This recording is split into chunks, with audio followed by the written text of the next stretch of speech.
Транслировались новости, обращения и выступления, разного рода программы. Был организован радиокомитет. Многие представители творческой интеллигенции проработали в комитете. Сегодня, вспоминая работу на советском радио, они отмечают, что и без помощи интернета они оперативно подавали информацию.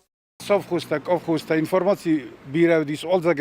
то время работали заводы, совхозы. Мы показывали их деятельность. В связи с этим информацию давать было легче. Помню, как трудящиеся на полях оставляли свою работу, чтобы послушать последние новости, происходящие в республике.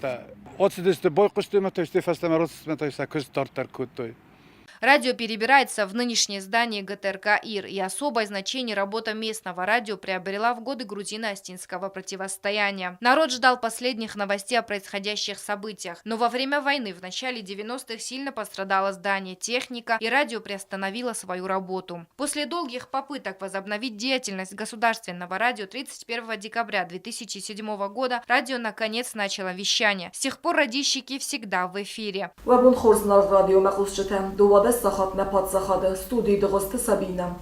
Как рассказывает заместитель директора по радиовещанию Аланс Хавребов, они стараются ежедневно радовать своего слушателя интересной музыкой. Информационная составляющая новости подаются оперативно каждый час на родном осетинском языке. Немного меньше информации, зато информация эксклюзивная. Исключительно только мы делаем эту информацию, и она считается самой оперативной на данный момент.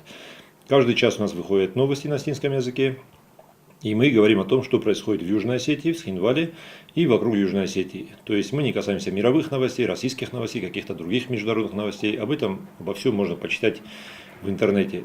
Каждый день в прямом эфире радио ИР. Свежие новости, обсуждение актуальных тем, авторские проекты, поздравления и, конечно же, потрясающая музыка. Не упущу случая сегодня перед микрофоном сказать знаменитые слова. Мох, кусан, смохан.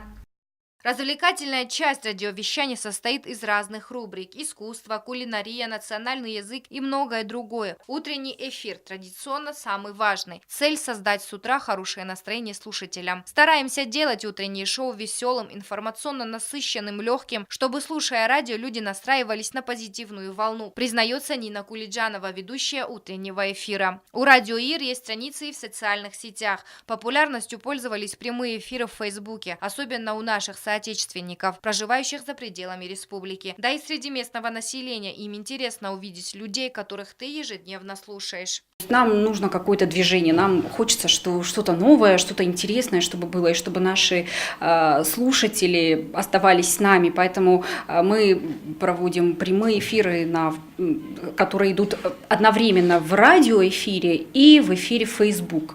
В праздник не принято говорить о грустном, но все же мы затронули тему о проблемах. Аланс Хавребов отметил острую нехватку кадров. Больше людей, больше ведущих, больше специалистов, которые говорят на остинском языке, которые знают хорошо остинский язык, потому что мы хотим увеличить остинское вещание по максимуму. Есть проблемы с техникой, но и многолетний вопрос с распространением сигнала. Радио вещает только в столице республики.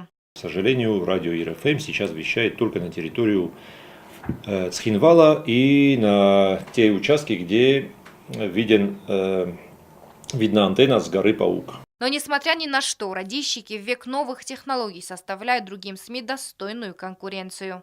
Агунда Губозова, Сармат Гузитаев, информационный выпуск сегодня.